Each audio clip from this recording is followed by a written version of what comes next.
ಕೆಳಗೆ ಬಿದ್ದಾಗ ಮಂದಿನ ಎಬ್ಸಾಕ್ ಬರೋದಿಲ್ಲ. ಈಗ ಕೆಳಗೆ ಬಿದ್ದಾಗ ಮಂದಿ ಎಬ್ಸಾಕ್ ಬರಂಗಿಲ್ಲ.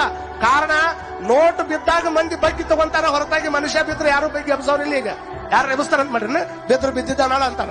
ಅದಕ್ಕ ಬಿದ್ದವರನ್ನ ಎತ್ತುವಂತದ್ದು ಏನೈತಲ್ಲ ಎಲ್ಲರಿಗೂ ಬರಂಗಿಲ್ಲ. ಅದು ನೋಟ್ ಬಿದ್ರು ಭಾಗವರಾದ್ರ ಬಹಳ ಮಂದಿ, ನೋಟ್ ಬಿದ್ದಾಗ ಭಾಗುವಂತದಕ್ಕೆ ಸಂಬಂಧ ಅನ್ನಂಗಿಲ್ಲ.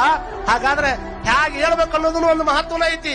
ದಾರಿ ಒಳಗ ಹೊಂಟಾಗ ಅವ್ರ ಇವ್ರು ನೋಡಾರ್ದನ ಟೈಮ್ದೊಳಗೆ ಎಡವಿ ತಳಗ ಬಿದ್ದೆ ಅಂದ್ರೆ ಎಲ್ಲರೂ ನೋಡೋಕ್ಕಿಂತ ಮುಂಚೆಗೆ ಎದ್ದು ಬಿಡ್ಬೇಕಂತ. ಯಾವಾಗ ದಾರಿ ಒಳಗೆ ಹೊಂಟಂತ ಟೈಮ್ದೊಳಗೆ ಎಡವಿ ಏನಾದ್ರೂ ತೆಳಗೆ ಬಿದ್ರೆ ಮತ್ತೊಬ್ಬರು ನೋಡೋದಕ್ಕಿಂತ ಮುಂಚೆಗೆ ಎದ್ದು ನಿಂತು ಬಿಡಬೇಕು. ಜೀವನ ಮಾಡುವಂತ ಟೈಮ್ದೊಳಗೆ, ಬದುಕು ಮಾಡುವಂತ ಟೈಮ್ದೊಳಗೆ ಯಾವುದೋ ಒಂದು ಕಾರಣಕ್ಕೆ ಯಾವುದೋ ಒಂದು ಕೆಲಸ ಕೈ ಕೊಟ್ಟು ಕೆಳಗೆ ಬಿದ್ದಿ ಅನ್ನುವಂಥದ್ದು ಗೊತ್ತಾದಾಗ ಹೆಂಗ್ ಹೇಳ್ಬೇಕು ಅಂದ್ರೆ 8 ಮಂದಿ ನಿಂತು ಚಪ್ಪಾಳಿ ತಟ್ಟಬೇಕು, ಎಲ್ಲಾರು ನೋಡಿ ಹೌದು ಅನ್ಬೇಕು. ಹಂಗ ಎದ್ದು ನಿಲ್ಬೇಕು ಅನ್ನುವಂಥದ್ದನ್ನ ನಾವೆಲ್ಲರೂ ತಿಳ್ಕೊಳ್ಬೇಕಾಗ್ತದೆ.